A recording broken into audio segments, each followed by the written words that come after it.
after the play, it is done, that you go around to the back of the theater, you wait at the stage door, and if we're lucky, we'll catch a glimpse of Richard Burton walking out the stage door.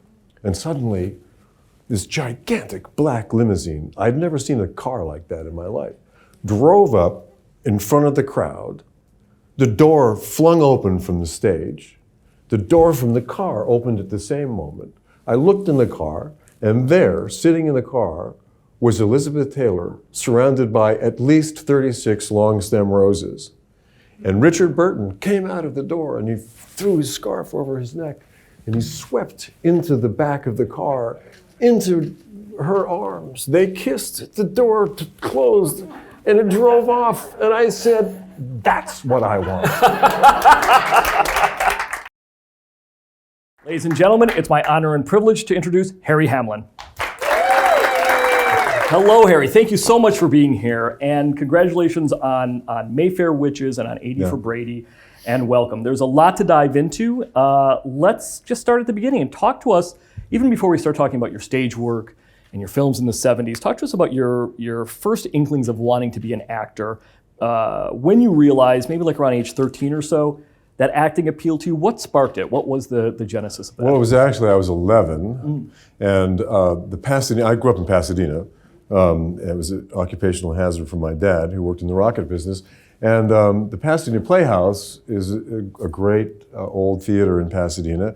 And they were doing plays for children when I was 11, and I was cast in a play called The Egg and I, where I played a squire to a prince, and there was a princess in the thing. I was 11 years old. I forgot all of my lines, but I was absolutely head over heels in love with this girl named Janie Byrne, who was a year older than I, and she played the princess. But I was only playing a squire, so she wouldn't pay any attention to me. She only talked to the guy who was playing the prince, That's right. who was 12. Right? Oh, man. So I enjoyed that experience, but I said to myself, if I'm ever going to be an actor, I have to play the prince or the king. I can't play the squire, because the girl, it's all about the girl. Yeah. And in fact, that morphed into the real reason why I became interested in becoming an actor, which was when my mother, when I was 13, decided that she was going to teach me manners and take me to New York City from Pasadena, taking the train to Chicago, and then flying from Chicago to New York. And I was to calculate all of the tips. I was to pay all of the bills. I was to open all the doors. She taught me all the stuff that you know, if you're going to be a gentleman, you got to know how to do all this. You got to open the doors and all that stuff. So we're in New York, and we're at the St. Regis Hotel, and she says, you know, I think you need to see a play. I go, play? Well, whatever. She said, and we were staying at the St. Regis Hotel. And she went to the concierge of the hotel, and for some reason, she got tickets to the opening night of Richard Burton's Hamlet. It was opening that night on Broadway. Now, I didn't know anything about Shakespeare at the time, and I didn't know anything about Hamlet. And I'd heard of Richard Burton because he was pretty famous. And I knew all about his consort as well, Elizabeth Taylor. So my mother takes me to this play, and I'm going, oh, when is this going to be over? Jesus, you know. But then about halfway through the play, there's a moment when Hamlet, who has killed Polonius, and the whole castle is looking around for Polonius's body.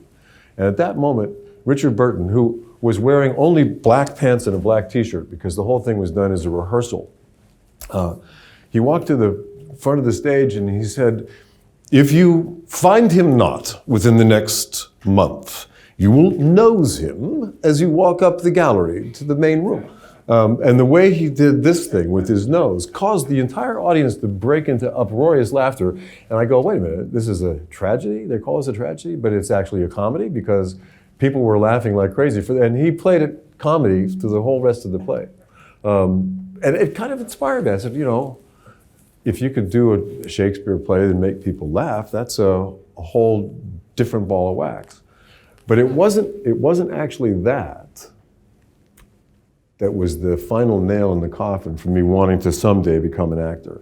It was because my mother said, okay, listen, Harry, after the play, it is done, that you go around to the back of to the theater, you wait at the stage door, and if we're lucky, we'll catch a glimpse of Richard Burton walking out the stage door. It was opening night. So we walked around the back of the theater, and there was a big crowd of people there. The stage door, some stairs leading down to the alley.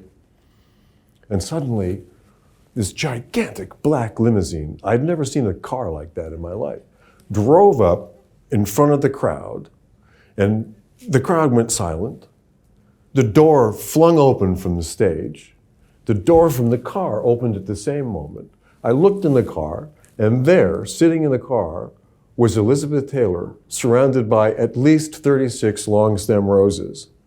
And Richard Burton came out of the door, and he threw his scarf over his neck, and he swept into the back of the car, into her arms. They kissed, the door closed, and it drove off. And I said, that's what I want.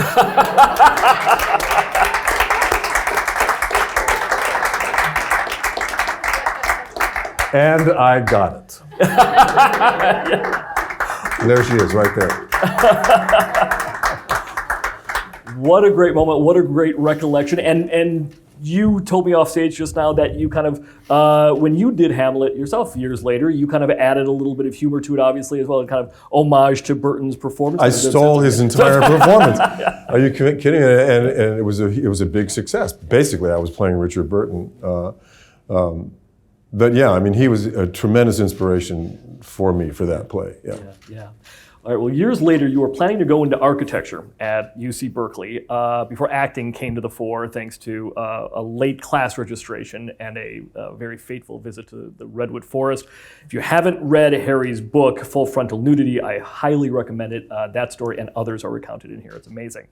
But my question is, do you think the fact that acting wasn't necessarily at that point in the forefront of your mind, that you were going to do architecture, that it made it a little bit more appealing, or it kind of came out of left field in a way and surprised even you in a way that maybe you weren't anticipating? Well, absolutely, because my family had nothing to do with the arts at all. My father was an aeronautical engineer. My mother was an alcoholic. We were not in any way aligned with the business at all. So my experiences at the Pasadena Playhouse and then with Richard Burton and Hamlet, I mean, in the back of my mind was like, well, maybe you'll be an actor someday. But I think, did anybody in the room ever have that thought? Maybe I'll be an actor someday. Anybody here ever think about that? Hands? Show of hands? Okay, I was not alone, right? Okay. In the back of my mind, there was always, well, maybe, who knows? But because my family was so square and so not into that world, I said, well, what would interest me? And then architecture hit me, and I started doing some drawings, and I actually spent a couple of years studying architecture, sort of armchair. And then, miraculously, I got into Berkeley. I don't know how I got into Berkeley. I mean, I think about it now and go, somebody made a huge mistake.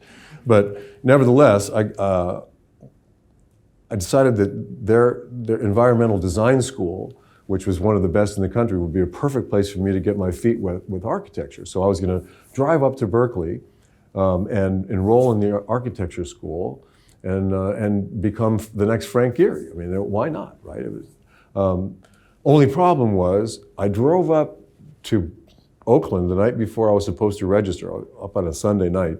And there was a party that night, and the girl who was throwing the party said, "Oh, you guys, well, I just got to tell you that my father owns these tree houses in La Honda, which is south of San Francisco, and a bunch of Hell's Angels and Ken Kesey and these Merry Pranksters they've been staying in these tree houses for about a year, but they just got kicked out last week by the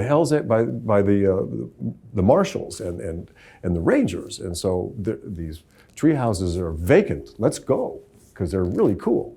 So we caravanned over to La Honda from Oakland, and we just graduated from high school.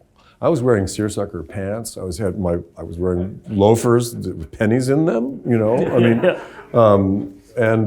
So we were sitting around outside. We went with these tree houses were just fucking amazing. I've got to tell you. I mean, it's like the Hobbit world. I mean, these tree houses built high up in these redwood trees. And at one time they had electricity and plumbing and double beds, and it must have been amazing when they were running at full speed. But now they were all decrepit, they were dilapidated, the plumbing didn't work, the electricity didn't work, the roofs leaked, but they were still there and they were really interesting. So we're sitting around this fire. We've got a gallon of Red Mountain. I've got my guitar. I'm playing some Peter, Paul, and Mary or something, right? And all of a sudden there's this noise of a huge Harley Davidson coming down off the highway into this little clearing where we were having dinner underneath all these tree houses. And this huge Hell's Angel gets off this bike and he walks over to us and he says, anybody here got a wrench? You know, and we were like, whoa, who is this? You know, we're just kids, you know. And I said, I actually had a tool kit in the back of my car and I had some tools in there. And so we took a flashlight and we went up into one of the high tree houses. And he said, here, hold the light here while I take this wrench and bash the sink. And he busted the drain pipe for this sink that hadn't been used in 30 or 40 years. And out came 40 or 50 little tiny purple pills, about that big. And he said, yeah, the cops were coming in here and I threw these down the sink and, you know, I wasn't gonna leave them here. So I came back and he said, by the way, open wide. I don't know what it was, but I do know that I had a very interesting relationship with the butterflies and the ferns that surrounded the tree houses for the next 2 days, which meant that by the time I got to Berkeley, I was 3 days late to register for the environmental design school, but I went anyway. I think, oh, let's go and register for the environmental design school. I get there, and there were a couple of people in the hallway. I said, well, where's the registration? And they said, are you kidding me? These classes were all filled up on Monday by noon. You know, this is the most popular school in the whole campus. So I said, well, I got to register. I got an hour and a half to register, or I'm gonna have to wait 3 months to come back to Berkeley because I had no agenda. And the guy said, well, that building over there is the drama department. It's right across the street. And if you run over there, you might have time to fill out enough forms to fill up all of your requirements for the fall. I go, oh shit, okay. I ran over there, I filled out the forms, and it turned out that if I took Acting 101, that satisfied English. If I took History of Theater, that satisfied History. And Composition, I was able to fill up all my classes in, you know. The only thing I didn't know was that if I was in Acting 101, I was required to audition for all the plays. Because my plan, which was a really good plan, was I'll do this acting thing for a quarter, then I'll go back and become an architect, right? But when I found out that I had to audition for everything, the first play was Oscar Wilde's Salome, and I thought, well, I didn't read it or anything, I just walked in and I read some lines. I thought, well, that's over. I got cast. I got cast right out of the gate, right? And then I thought, well, I had the smallest part in the play. I mean, it was called Soldier Number 1, and I had one line in the play, and that line was, "It is an old cistern."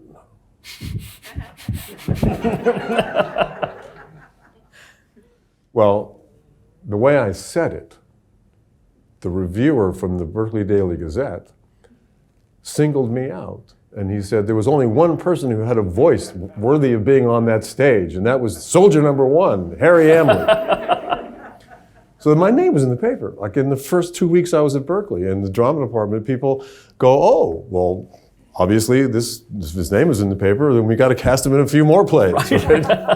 So I ended up doing like 5 plays over the next year and a half. Never went back to architecture, and then was you probably read this in the book, but yep. I didn't want to live on campus because it was really stupid to live on campus with smelly, stinky guys So I found a room that I rented in a house up in North Berkeley, and how did I get into Berkeley in the first place? When I'm out looking for rooms for rent on the first day of school where 40,000 kids have just come in from all over the world. Like, is there a bed somewhere in Berkeley? No, but I got really lucky, and about 5 o'clock, as I was about to roll it in, I see a for rent sign on the door of a beautiful Tudor home. I knocked on the door, and this guy with long hair came out, and I said, my name's Harry Hamlin, and I don't want to live on campus, and I see you've got a room for rent. And the guy says, oh yeah, sure, come on in here. I got a room right in here for you. Don't worry. And it turned out that house, beautiful old house, was a fraternity house. Now it was the Deke house. This is 1970 in Berkeley. No one is going after fraternities in 1970 in Berkeley. I mean, everyone's taking acid, they're smoking dope. Fraternities were persona non grata on the campus. So they couldn't pledge anybody, but they still had to pay the rent. So they rented the rooms out to just about anybody. And the second year, my sophomore year, I was the least stoned person living in the house. And as a result, they made me the manager of the house, which meant that I was also president of the fraternity. Yeah, not bad for a sophomore, right? And it was all good. Everything was great. The university had no idea that in order to pay the rent, I, as manager in my second year, had rented the rooms on the second floor out to girls. Remember, this is a fraternity, right? I was tossed out of Berkeley in March of 1972 for running a brothel. Yeah. I got called into the dean's office, and he said, look, because what happened was everything was fine. We had a fire in December in the basement, and the fire department in Berkeley came to the Deke house, and they were plucking people off the roof, and they just happened to be girls in their nightgowns. You know, it's like the Berkeley Daily Gazette said, "Wait a minute, what's wrong with this picture?" You know, so the dean, when he got in the paper that I was running a brothel. You know, that's how it was kind of couched in the press. And Ronald Reagan happened to be governor of California at that point, and Ronald Reagan saw this article about how this young student at Berkeley was running a house of ill repute out of a fraternity house, right? So that the dean called me in and he said, you have to kick all the girls out today.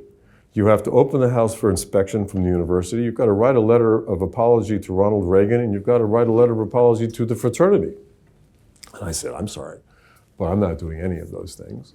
And I went back and I called a meeting of the house and I said, listen, everybody, we're closing the doors. Don't let anybody wearing a suit in.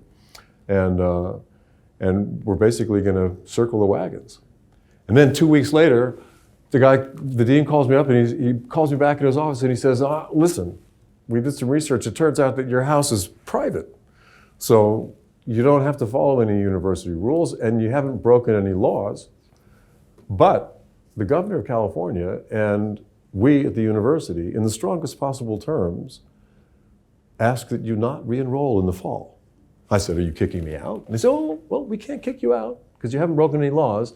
But once again, the governor of the state of California, the head of the Board of Regents, and the head of the university, in the strongest possible terms, ask that you not re-enroll in the fall. I said, well, does that mean you want me to transfer to another school? And they said, oh, that would be fine, transfer to another school. Yeah. I said, will you help me transfer? They said, well, you're president of your fraternity, right? I go, yeah, you're a 4-point average student. Yeah, pretty close. Yeah, I said, we've got to be able to help you. I said, any particular place you'd like to go?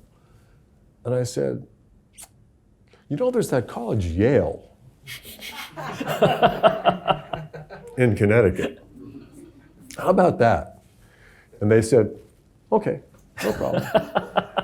So, and it was a good thing too, because I had gone through the entire drama department at Berkeley, and if I had stayed at Berkeley, I would have had to take some science or math or some shit like that, and it would have been, that would have been a disaster, right? So I ended up transferring to Yale and did my junior and senior year at Yale, and I never told them that I'd gone through the whole drama department at Berkeley, so I was able to do nothing but plays and drama and stuff at Yale. They made me get a degree in psychology as well, but that's a long way to answer that question. But I could listen to you talk about that story for hours. I got no problem with that. And just a quick note about Yale. So in the BA that you got in both drama and psychology, as an actor, I would imagine that obviously helps you understand the human condition more, the psychology degree. Any of that sort of come into play even now still in some ways in understanding characters? Oh yeah, no, absolutely. Yeah. I mean, I chose psychology because I wanted to figure out how not to become suicidal in my life. I thought that, if I could understand the human condition from the point of view of Freud or Jung or some of those people, I might be able to make it out alive. So it has been a very good thing that I did. And it's been very good in the last few years when my wife has been on this Beverly Hills show, and I've been able to pull out my DSM-5 and identify the personality disorders of her castmates.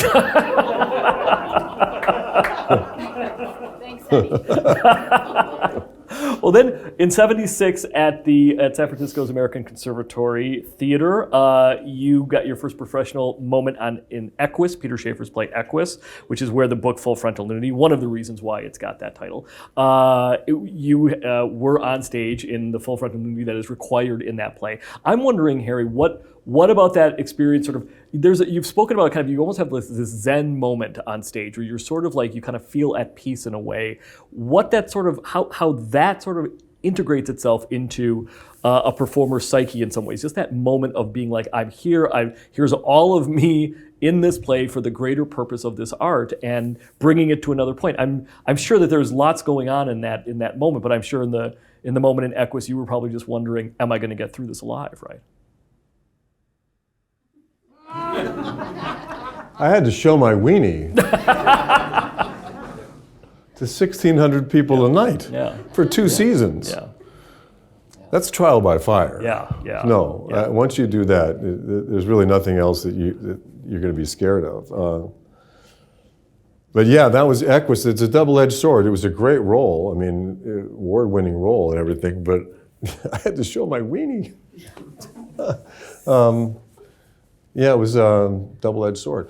But I'll never forget the head of the theater, the artistic director, had wanted me to audition for the play early on when they were considering the role. And he called me into his office and he said, I can't tell you what the play is, because it was a big secret that they were going to get this huge play at that theater. It was the 3rd time it had been done. London, New York, and then San Francisco. And he said, and I don't want you to read anything, but would you take your clothes off? And I said, well, down to my underwear? He said, no, all of them. I go, no, I'm not going to do that. And he goes, well, it's a good part, it's a good play. I go, yeah, but I just really don't want to do that. So I left, and I didn't, I thought, who knows what this guy was going to do with a naked actor in his office. So I ended up turning down the role at the beginning, and then another kid came in and opened the play with it. But then that kid went off and couldn't do the remaining 2 seasons. So I came in and did ultimately take my clothes off for the director. And mainly, he wanted to make sure that that it wasn't too big. That would have been a problem, because I was supposed to be a 17-year-old boy, right? And if, anyway, it would have been a problem. So I'm not going to go into it any more than that. Well, then comes Hollywood and Stanley Donen's 1978 movie, which is a phenomenally interesting story, and the film is an homage to old-fashioned double features, and in which you play a 1930s boxer. And the way you came to that film is old-fashioned itself, Harry, in its serendipity and its sort of right person, right place, right timeness, even though you weren't looking to get into the movies. But nonetheless, it earned you a Golden Globe nomination for Best Motion Picture Acting Debut, and a New York Times article about you at the time was headlined, "The Kid Who Walked Into a Knockout Role." Tell us about that experience and how it happened and the kismet of it, and even the sort of the conflicting feelings you had, because as we were just talking about on stage, you were not looking to get into the movies at that time, 1977. I was not, no. Yeah. Having studied the American Conservatory Theater and I studied as a classically trained actor, my whole agenda was to work in the theater and to do classics and all of that. And the movies was not part of my agenda at all. And in 1976, my third year at ACT, my second year playing Equus, I walked into the green room one day and there was a girl sitting on a sofa and she was filling out some forms. And she was a friend, and I said, "Oh, what are you doing?" She said, "Oh, I'm applying for a scholarship." "Oh, really? What kind of scholarship?" It's called a Fulbright, and what they do is you get to study overseas. If you get the scholarship, they give you some money. You get to go and study in England or Germany or wherever you want to go. I went, "Oh, that's interesting." She says, "I have an extra application if you want to try it." I said, "Really?" Yeah. She said, "I'm not going to use this." So I took the application and I just whipped it out, filled it out, and I said I wanted to go study at the Moscow Art Theater to study Russian and all that. I thought that would be a good thing to do. And so I filled out this form and I put it in the mail and forgot all about it. 2 months went by and I completely forgot about it. I mean, 100% forgot that I'd ever even done it. I get this big envelope in the mail that says, "Congratulations, you're going to the Moscow Art Theater. You're going to go study with a guy named Yuri Yefremov in Moscow." Okay, this is the height of the Soviet Union, by the way. This is the 80, something. And so I went out and I learned some Russian. I learned how to ask a girl out on a date, a few other things. And then Carter and Brezhnev got into a big spat about human rights, and they pulled all the student visas for all the kids who were going to Russia that year. So I couldn't go to Russia. So the Fulbright people called me up and they said, "Well, you can't go to Russia, but we want you to study Shakespeare in England. So we're going to send you over to England. You don't have to go to school or anything like that. We just want you to see some plays, meet some people, write a paper, come home." Okay, well, all right. I said that I figured out how I was going to do that and how I was going to spend the next year in London and become a great Shakespearean actor. I would meet Laurence Olivier, maybe, who knows. And then I left to pack my bags in Pasadena to go to London. And while I was there, a casting director from Warner Brothers who had seen me, my weenie, in San Francisco, she called me up, found me somehow, and said she wanted to meet me for just a general meeting at Warner Brothers to talk about films. I said, "I'm really not interested in doing films." And she said, No, please just come in. We'll just have a casual talk." So what the hell? So I go, I meet the casting director, I meet the secretary for the casting director, and I said, "I'm really interested in doing movies, but I'm happy to talk to you if you want." And they said, "Well, all right, we understand you don't want to do movies and all that." But the casting director said, "Listen, just down the hallway right now, as we speak, they're casting a big miniseries. And there's people in there right now." So she said, "Would you just go down there and read for one of the parts in this miniseries?" And I said, "I'm really not interested in that. I'm going to go to London next week and I'm going to study Shakespeare." And she said, "Well, listen, just do me a favor. Just indulge me," she said. "Just walk down the hallway and read some sides." So I did. I walked down the hallway, and there's this really handsome kid sitting outside this office, and he's got some pages in his hands. And he says, "Are you here to read for Awakening Land?" And I said, "Well, I guess so." And he says, "Well, here, let's read this together." And we worked on it for 2 minutes, and then we went in and we read it. And fine, great. I thanked the kid, walked back to the casting director's office, and when I got in the office, the phone was ringing, and it was the producer offering me the lead role in the miniseries that I had just read for with Corbin Burnson, of all people, who was the son of the man who was producing the miniseries, Harry Burnson. And I just said, I'm sorry, I'm going to London, and I have no interest in doing this, and they couldn't believe that I was turning something down at that stage of my career.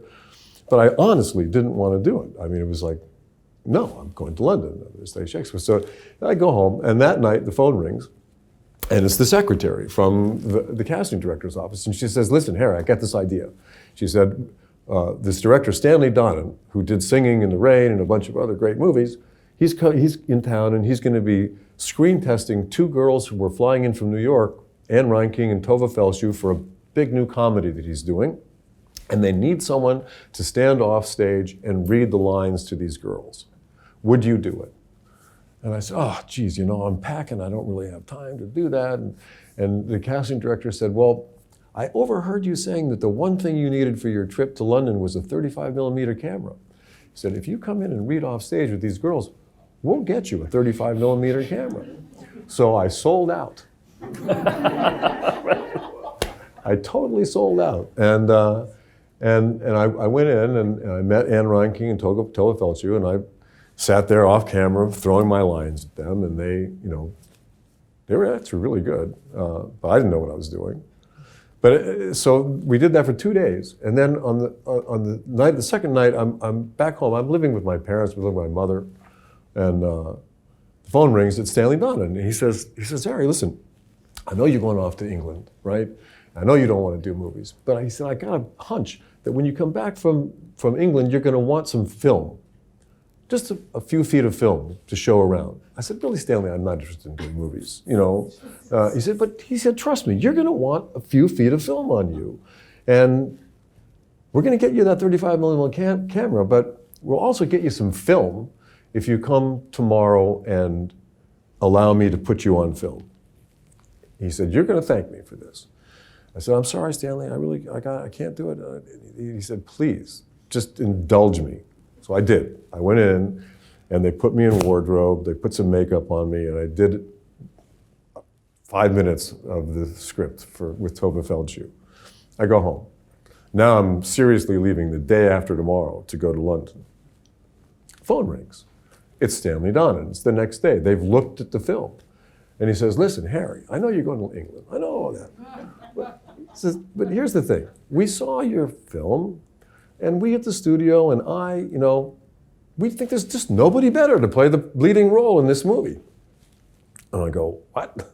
Yeah, and this is opposite George C. Scott, by the way. And it's it's a big Larry Gelbart, Warner Brothers picture. And I said, I'm sorry, Stanley, I'm going to London tomorrow, And I got off the phone, and my mother said, who was that? And I said, well, that was that director, Stanley Donen, and he just offered me the leading role in this movie. She said, oh, great. I said, I'm not going to do that. I'm going to London.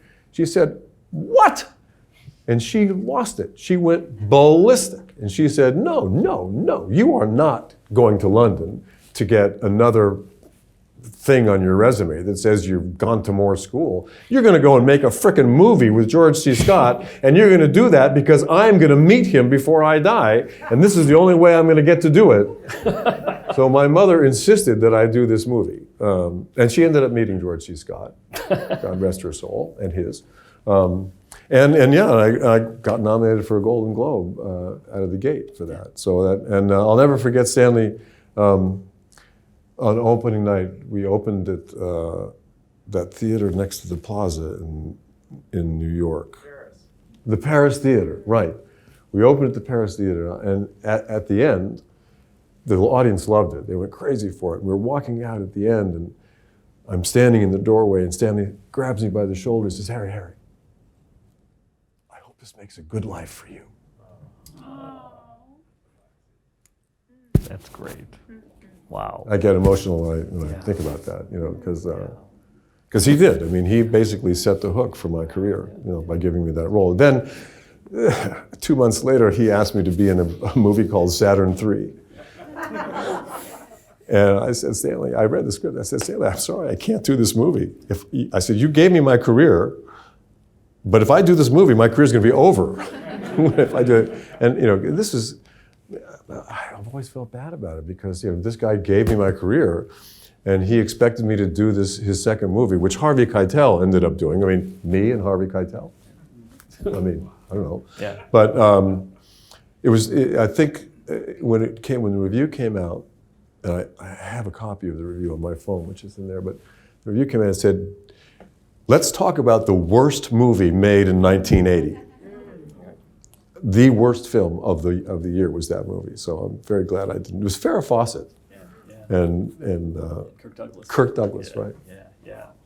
Well, you went on to right after that. I'm going to just mention these briefly because it was sort of a lot of people forget, but the early '80s, we'll obviously be coming back to television in the '80s in a moment, was a golden age of television, and it doesn't quite equal what we're going through now, but it was close. And part of that was these great miniseries like Studs Lonigan and Space and Master of the Game, both of those huge successes that you were in. But I just want to mention those because then I want to talk about Clash of the Titans. which of course I loved as a kid and I still love and is a cult favorite. And I want to talk about it in terms of, now you can't swing a dead cat without hitting a superhero, right? Hollywood has got a superhero industrial complex. But at the time, Harry, when you were playing Perseus in Clash of the Titans, it was, Superman and Flash Gordon, and that was pretty much it. Yeah. And it was a brand new thing. And I'm wondering what helped ground you for that performance and for kind of understanding it, kind of giving it your all and kind of really making a go of it, because it's such an entertaining film. And again, I just want to emphasize, it was a new thing at that time in Hollywood, that type of movie, action adventure, superheroes. That's interesting. I've never thought about it that way, but now that you say that, yeah, Hollywood was not superhero land at that point. Yeah. Right. I'm not sure I was grounded in the movie. You say I grounded me in the movie? No, I thought you were. I think the earnestness that you have in that movie really helps. I think the movie is terrifically entertaining, and I think that part of why it works is because you're really you're there. You're invested in it. I feel like, and that helps like Christopher Reeve in Superman. If your main character, if your main hero is not invested in it, you lose it. And I think you are absolutely. Yeah. Well, everything I do, I try to invest everything in for sure. I thought that was a terrible script. I was offered another movie at the same time called Tristan and Isolde, and Richard Burton was in that movie, and Kate Mulgrew was playing Isolde, and I was to play Tristan, and we actually worked on it for about a month, Kate and I and the director, and then I got a call one day that said, now, there's this movie with Laurence Olivier.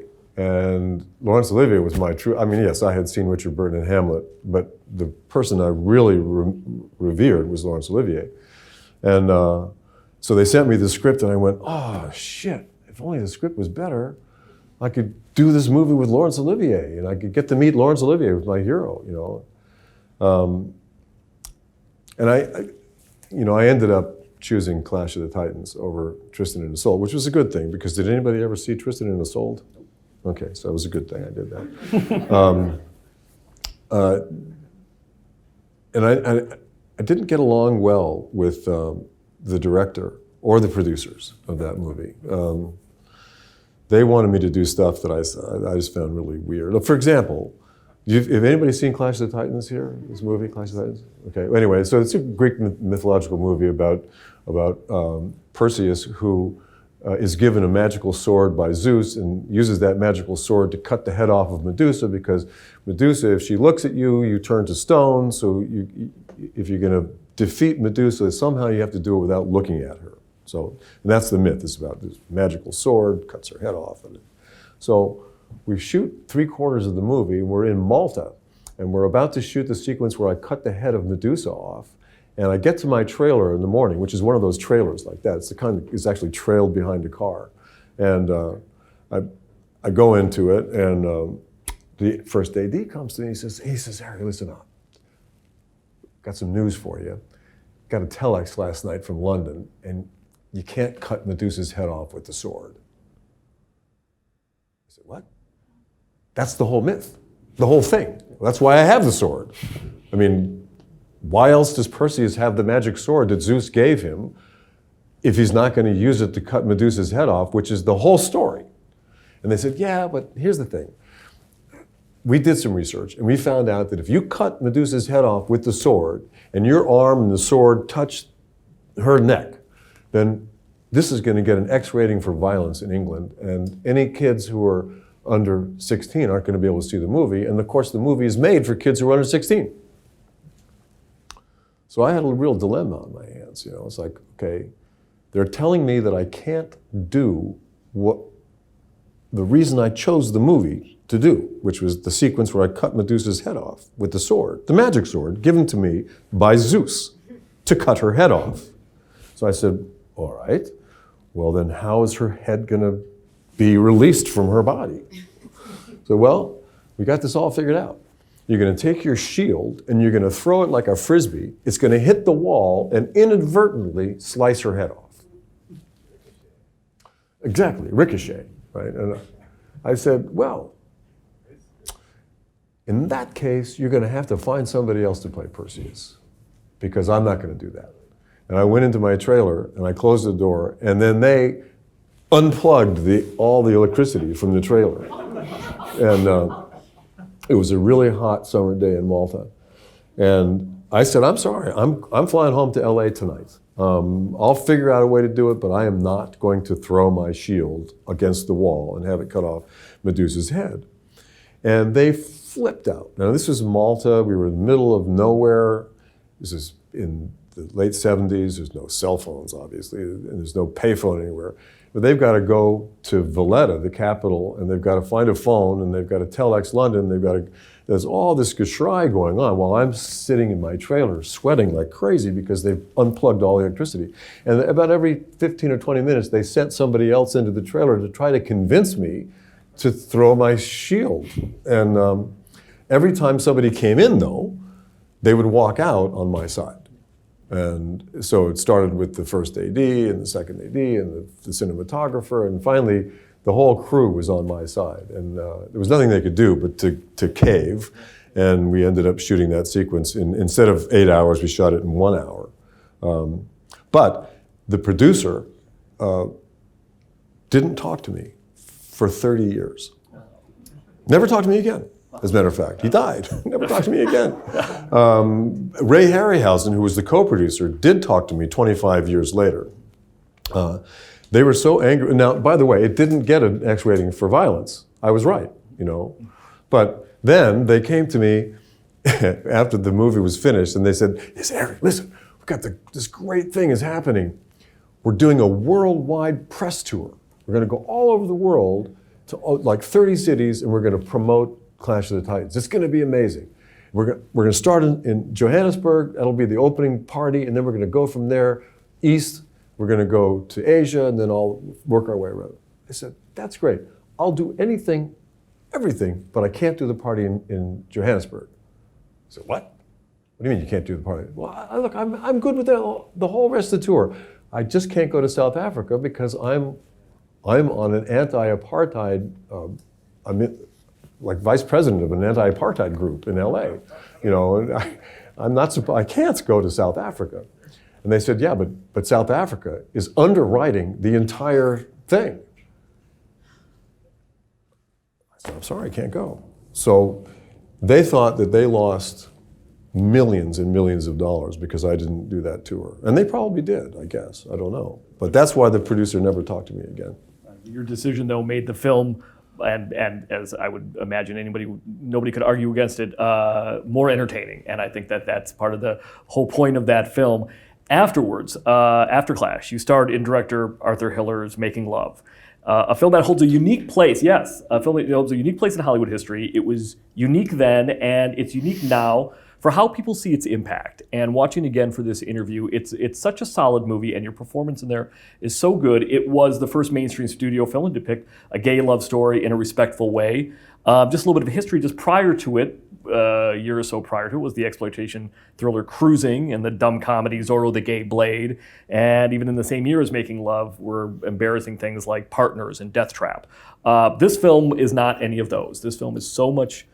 So looking at it, belongs with things like Kramer versus Kramer and Ordinary People, and even things like An Unmarried Woman and Starting Over. But the impact of it was intense. Let's talk about before we talk about the fallout of it and the response to the film. What was your approach to the character of Bart, Harry, and how you wanted to play that character? Because it's such a deep performance and also very much of its time.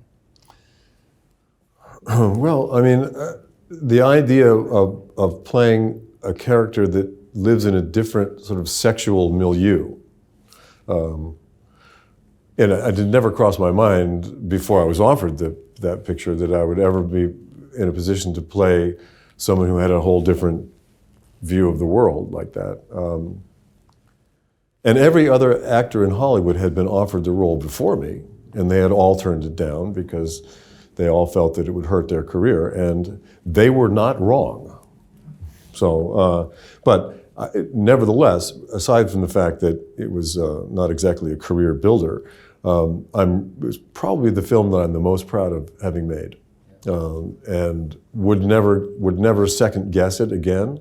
And I didn't second guess it at the time. Like every other actor said, no, I'm not going to do that movie. It's too dangerous to do that. But I have a kind of hubris that allows me take risks that are stupid risks. And I got out of that one okay. I ended up having to go to TV, but still it was fine. You know, it ended up okay. Yeah, well, it is a movie to be proud of, and going to TV was not such a bad thing, because in 1986 comes LA Law, and the role of Michael Cusack, yes, definitely. And the role of Michael Cusack, Mickey, to his paramour Grace Van Owen, earned you 3 consecutive Golden Globe nominations and got you the title of People's Sexiest Man Alive in 1987. The show became one of the iconic programs of that era, and Michael Cusack is one of the most recognized characters of that era, I think. It was created by Stephen Bochco, who already then was a legend for Hill Street Blues. And I'm wondering what your thoughts were when you first read the script, talked to people about it, Harry, and kind of got a sense of it. What was your initial reaction to LA Law and to the character? The script was sent to me. I was at William Morris at the time, and I was not looking to do a TV series. But the script arrived in my mailbox, and I saw that I'd never heard of Stephen Bochco. I didn't own a television at the time, and so I had not seen Hill Street Blues. And I took the script and I just threw it on the credenza in my living room. Forgot all about it. And then about 3 weeks later, I had some friends of mine over for dinner. And one of them said, "Oh my God, you got the LA Law script?" And I said, "Yeah, what's the deal with that?" And they said, "That's the LA Law script. Everybody wants that script. How is it you have it?" And I said, "Well, I don't know. I mean, it was sent to me." He said, "Well, have you read it?" I said, "No, I haven't read it. I have no interest in doing it." He said, "My God, you've got to read this script. Everybody says it's the best script in the world." And I said, "Wow, all right, well, I'll read it tomorrow." So, to this day, the absolute best script I have ever read in my life. And I had absolutely no desire to do a TV series. As a matter of fact, I had negative desire to do a TV series, but I read this thing and it was so frickin' good that I said, I at least have to meet the person who wrote this, you know. So my agents created a meeting between me and Stephen Bochco at Fox. I had a full beard. I had hair down to here.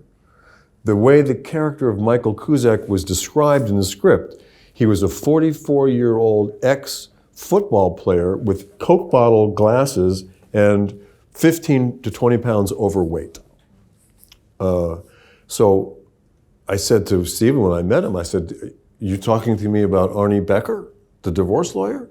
And he said, no, we want you to play Michael Cusack. And I said, "Yeah, but 44 years old, bad knees, you know." And he said, "Don't worry about that. That's just the stage directions." Yeah. But he offered it to me and I turned it down. Turned it down flat. And I was married to a different paramour at the time, and I was visiting her family in Ojai the weekend after I turned it down, and she and my in-laws convinced me that I needed to call Stephen Bochco back and take another meeting with him, because maybe there was some way to make this thing work, you know. So I did. I went back and I met with Stephen, and he said, "Listen, I know you're reticent about doing a TV series, but you know, most TV series don't make it. There's a good chance that this will come out and it'll be canceled. And if it is, then you'll go off and you'll do something else. And if it's not, it'll be a huge hit. And you can ride on that for a few years, you know." So I said, well, then there's nothing to lose here, right? So I ended up saying yes to it. And 5 years later, yeah, it was a 5-year run. Yeah. It was great. And a great run. Talk to us about leading an ensemble. And while of course, obviously it is an ensemble, it's it reminds me of theater in a different way, but also it's the only time in television, I think, that kind of thing really sort of worked, the first time something like that worked, this huge tapestry of characters. What was it like kind of being part of that ensemble, leading it, and kind of, you know, how did it relate to, in some ways, your stage experience in a lot of ways? Well, most of the actors in LA Law were stage actors and had done New York, Broadway and stuff. Corbin, I think, was the one who had not done any stage. So we all had a camaraderie. We had a language and we had a vocabulary that we could all share. And also they were fantastic people. And anybody here see LA Law? I guess a bunch of you did. Oh, so yeah. Yeah, that cast, that group of people was extraordinary. And to spend 5 years every day with the same people, they better be good people, or you're not going to come out of that experience very well. Right now, I'm doing Mayfair Witches for AMC, and that cast is similar in character to the cast of LA Law. So, and it's the first time I've signed on to do a TV series since LA Law. So it's been 30 some odd years since I've signed on to do a show. So yeah, I'm thankful to you guys in the back for Mayfair Witches. Absolutely. Yes. The debut on Sunday was fantastic. We're going to be talking a little bit more about it in a moment in Cortland, Mayfair. One of the things about LA Law was that it was what's called a water cooler show. It tackled a lot of issues of the day, and also it was spicy, and it was smart, and it was all those things. And in 2004, you made Water Cooler Conversation again as Aaron Eccles, the villainous father of Logan Eccles in Veronica Mars. He's a delicious character. He's sort of seething and vain, and he's sneaky. He is also an A-list actor. And it's been said actors love to play parodies of actors. I've sort of read that. And whether it's Laurence Olivier in The Entertainer, Peter O'Toole in My Favorite Year, there's something sort of juicy about that. How'd you approach the character of Aaron? And was it sort of catnip to do a satire of a big action director with a... It was great. Yeah. I mean, that character was fantastic, okay? Yeah. And I had done a show called Movie Stars, a half-hour comedy a few years before that for Warner Brothers, and I played a movie star in that also. And we had some footage of me doing the motorcycle chase from The Great Escape with Steve McQueen going over the barbed wire. Yeah. And I did the same thing in Movie Stars. We had this footage, and I died in Veronica Mars. It was the greatest death in the history of deaths on television, right? Because here I am, I'm this unbelievably narcissistic actor, big movie star, right? And the way they had my death scene, they had me sitting on a couch, and I just had oral sex from this beautiful girl. And she was pouring me a glass of brandy and lighting a Cuban cigar for me. So I've just had sex. I'm drinking expensive brandy and I'm smoking a Cuban cigar, and a big Luger comes up behind my head as I'm watching myself on TV jumping over these fences on a motorcycle like Steve McQueen. And I mean, that is like, just had a blowjob, just drinking the best drink possible, smoking a cigar, watching myself on TV, when this gun comes up behind my head and blows my brains out all over the television. And I think, I thanked them very much for the graceful death that Aaron Eccles got. I think the line that he says just before that is, "Who's that handsome guy?" I think he says. I think I might have said, yeah, look at that handsome guy up there. Right. Well, I think for the actors in the audience, I've got a question about your arc on Army Wives, where your character Grant Chandler is a lawyer who's hired Kim Delaney's character before things get complicated there. And I think actors might be interested in playing another lawyer, sort of having that experience on LA Law, that background as Michael Cusack it must have helped, obviously, because while they aren't the same kinds of guys, all of that research and fluency in that subject must have been great to utilize again. And I think that actors probably kind of have that if there's something tangentially that they can use, right? It has to be a huge benefit in a lot of ways, right? No, absolutely. Yeah. I was able to steal from all the other experiences I had playing lawyers and stuff like that for that. Yeah, that was... Yeah, I'd forgotten all about that. It's a great Army Wives thing. Yeah. Well, another certain kind of guy is Jim Cutler, the character you played on Mad Men, which earned you an Emmy nomination for Guest Actor on a Drama Series, and it's a fantastic arc you have on Mad Men. Cutler's introduced in the series here of 1968. He's a very pragmatic advertising exec. He's a correlative in some ways to John Slattery's Roger Sterling, but he's got a quirky edge to him and a lot of other things going on. Talk to us about how series creator Matthew Weiner discussed Cutler with you and what it was like portraying him. What did you see in him? Because there's a lot going on there. Well, a lot kind of happened as we filmed it. There wasn't much on the page to begin with Cutler. And actually, Matt Weiner, I had gone in to read for another role. And the only reason I had gotten in to see Matt Weiner to read for this role, because Matt Weiner never hired people who had a profile. He liked to get people off, who were unknown in the show. So the casting directors, these two girls, spirited me into his office. They put a different name on the docket. He would never have seen me if my name was out there. No. So when I walked through the door and he saw me, he was like, he had to deal with it, I mean, he was shocked because I wasn't supposed to be the person walking through the door. But I read it anyway, and it was a small part. The one I was reading for was one day's work.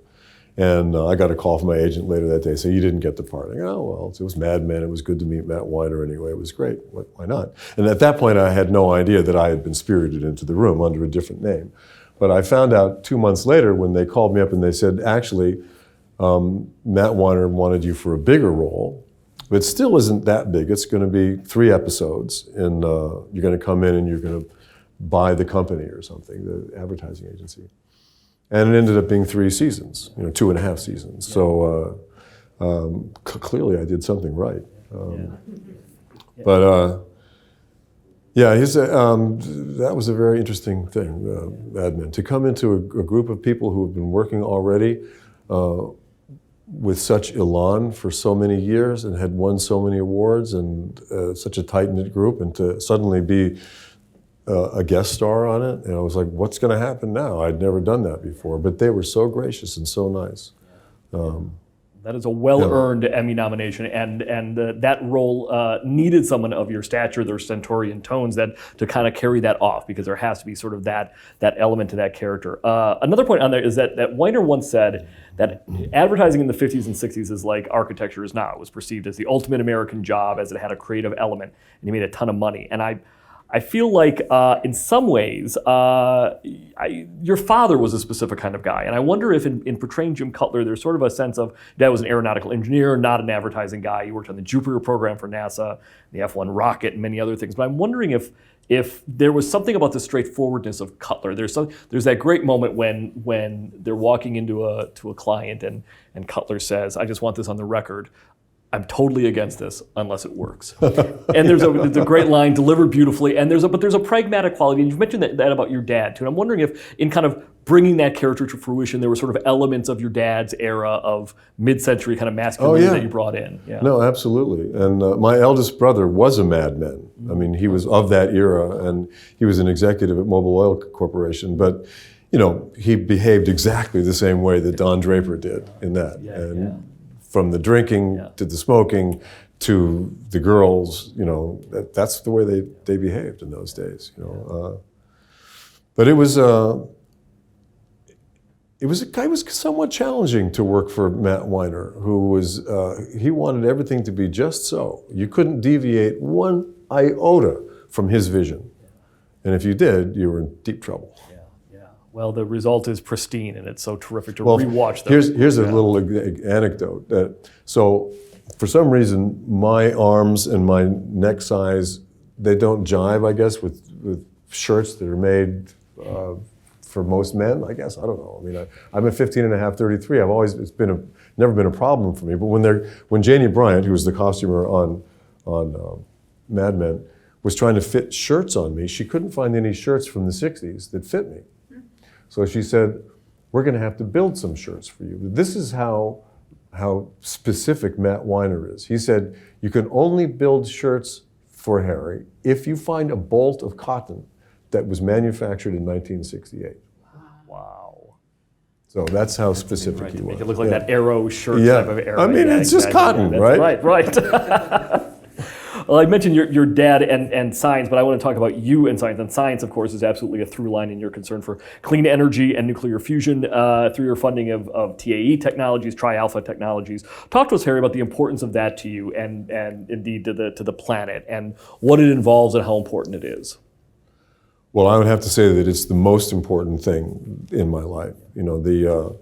I was introduced to the notion of fusion. If anybody here knows what fusion is, maybe some do, some don't, but fusion is another way to derive energy from matter in the E equals mc squared sphere. So energy equals the speed of light squared times the resting mass of an object.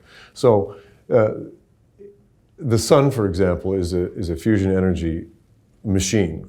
And all the energy that comes out of the sun comes because there are hydrogen protons being fused at the core of the sun because of the extraordinary pressure at the center of the sun that is forcing these positively charged protons, which normally are repellent, to actually meet and fuse because the pressure is so great. And when that happens, it releases 3 helium nuclei, which are charged alpha particles, and those alpha particles carry a tremendous amount of energy, which can then be transformed into electricity.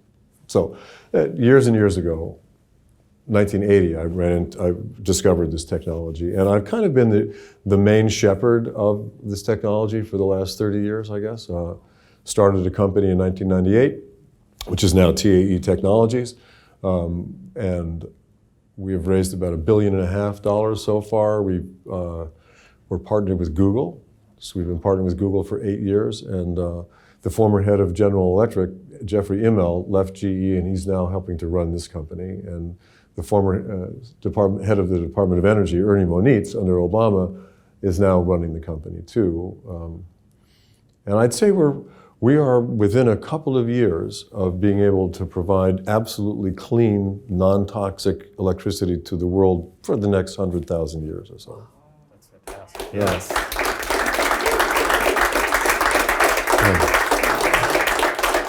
It has been a long journey, but I'm very confident that we're going to be able to do it. That's extraordinary. That's absolutely extraordinary and heartening as well. There's nothing more important, obviously. It is. There have been many other, in terms of career stuff, fun and illuminating performances in recent years. I really like you in The Meddler, by the way, as an actor playing Susan Sarandon's late husband, and I like you as a cult. I really like you as a cult leader in Rebirth. Let's chat though about Anne Rice's Mayfair Witches. Which, as we know, just debuted on AMC this past Sunday. Cordeline Mayfair, your character, is introduced in a smoking jacket, sort of wanting to play with this giant snake, and he's got a gleefully malevolent look in his eye, playful. He's like a supernatural Hugh Hefner in some ways. He's really terrific. What did you think of the character when you first read the script adaptation of Rice's? I love the character. There were elements of the character that I saw on the page when I first read it, and I said, if I can just expand on these a little bit, if I could like open this up a little bit, maybe I could have a lot of fun with this character. And they let me do it. No one so far has said, get the hook. So. I'm looking back there because the showrunner is sitting right back there as the Spalding. So anyway, I'm just having a blast. I loved playing Joey Popchick in Movie because it was a broad character, and I loved doing broad characters. And so really, I mean, if I really look back on the last 45 years, this is the character that most resembles the kind of character that I like to play. Interesting. In Mayfair Witches. I love that, and there's a sleekness to Cortland as well. Like there's, the hair is jet black. I mean, he just feels like he kind of came out of a vat of oil in a lot of ways, ready to play. Right? It must be a lot of fun to just dive in and to track it through and to see where he's going, what could happen. Right? Well, I just hope we have more seasons because I love playing this character so much. Yeah. Well, the debut was fantastic. I can't wait to see more of it. And talk to us about 80 for Brady and what it was like acting with Jane Fonda and that amazing quartet of ladies in there, including Rita Moreno, Lily Tomlin, and Sally Field. That must have been a lot of fun too, right? Well, I mean, think of it. These 4 women, they define film acting. They define comedy in film. They are the definition of great film performances. And to get to work with them, and they were so gracious as well. And in this movie, it's called 80 for Brady, and it's about the 2017 Super Bowl game, which if any football fans are in here, that game in the third quarter, they were down by 28 points, and Brady was able to win the game. I mean, everyone was leaving the stadium. I was at a friend's house watching it, and I left. I went home, turned the TV on to see the post game, and they're in overtime. And so I go, wait a minute, what happened? Something happened here. Well, the movie is about what happened and why it is that Tom Brady was inspired to win that game. And it was Lily Tomlin, that's all I'm going to say, who's really the main event there. But in the movie, I played Jane Fonda's boy toy, and we get to exchange some bodily fluids a little bit. And that was a lot of fun, by the way. Oh yeah, I'm sure. Yeah. Well, all of the performers, obviously, including yourself, in there, just look like you're having a great time and a lot of fun, which is terrific. And a big studio movie again for the first time in 40 years. Right, since Making Love, right? Yeah. Since Making Love was the last studio picture I did until this one. 40 years later, exactly 40 years later. Wow, Yeah. that's it. We're going to take some questions from the audience now. One question asks, are you still active with the Creative Coalition? I am, very much so. I was involved with a group that predated the Creative Coalition, which is a group of women in film back in the 70s and early 80s. And then that kind of morphed into the Creative Coalition, of which I am now a lifetime member. So it's something that's been close to my heart for years and years. Yeah. Next question says, in your career, what role resonated the most for you? Well, I mean, that question is asked to me a lot, and there's only one answer to that question. There can be only one answer to that question, and that is Hamlet. Because anybody who has ever played, any actors ever played Hamlet, would only be able to answer that question that way. I mean, it's so far away above everything else to be able to say those words and be that character. And it's just the gratitude that I have had for the last 30 some odd years for having been able to play that character and with a great cast and in a great theater with great people. It's like, that's it. I mean, I could have died after that. I mean, I'm done, You would, by the way, I have it as a later question, but let's talk about the use. Stage is obviously still so important to you, and you every week or so when you can, you'd still take acting classes, kind of keep the acting muscle going, and kind of let's talk about that because that I think is phenomenal. It's just sort of something that when your schedule allows, you're able to do it every weekend, and it really is a. I've been in class pretty much my entire life. In the 90s, we studied with Larry Moss. I'd studied with Milton Katselas for years and years. Then we morphed over to Larry Moss.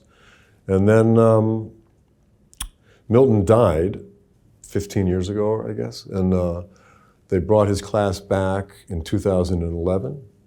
And I started doing it again in 2000. I haven't stopped. Yeah, that's great. It's always about learning. It's always about kind of constantly fine-tuning the... Well, this is a place, I mean, where we can go on Saturdays and we can... it's called Workspace, but I would like to have called it Stretch because it's a place for actors to go and do stuff that you'd never think you were going to do anywhere else.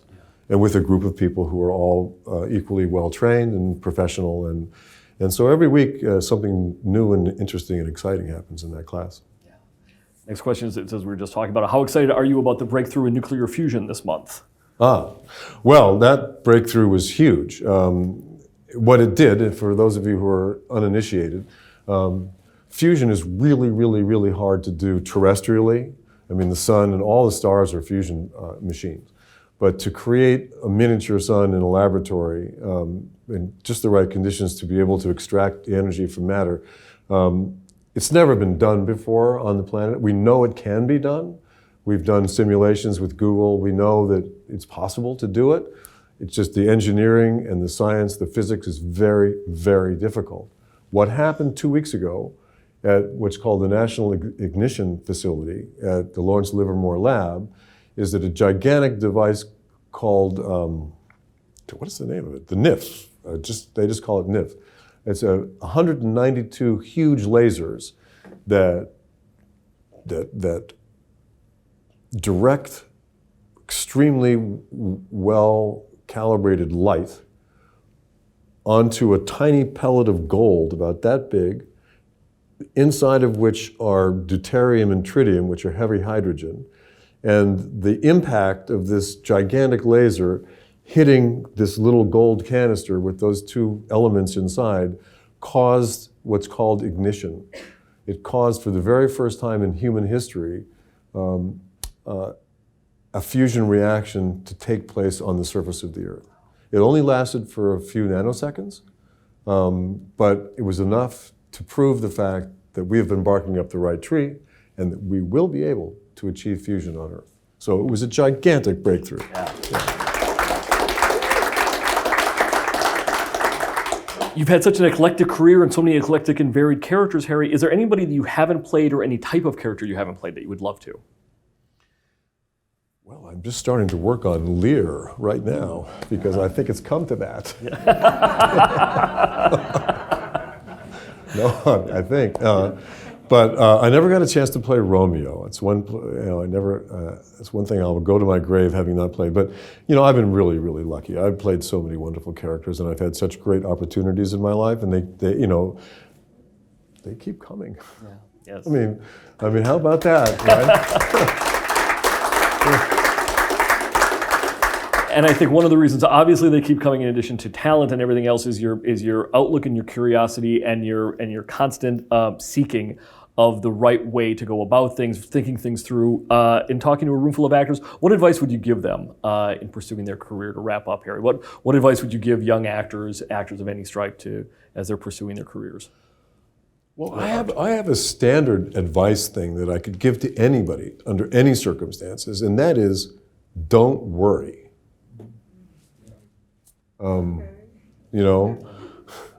Has anybody here ever spent any time worrying? What did it get you? Okay, so don't worry. Okay, but for actors, look, I think I always suggest that people start out in the theater. If you want to be an actor, that you learn stagecraft and work in the theater, work in front of a live audience, and that gives you the kind of experiential wherewithal to take that anywhere, on any set, anywhere.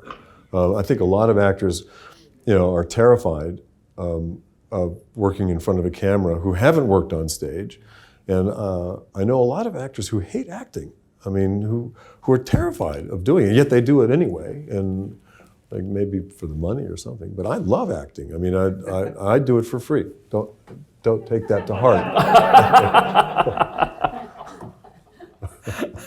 Well, I am always eager to see what you do next, like all great leading performers who are character actors and character actors who are leading performers, and you are both. You always lead us down fascinating paths. I'm always curious and excited to see where you're going to go next. Thank you so much for being here with us. Ladies and gentlemen, Harry Hamlin.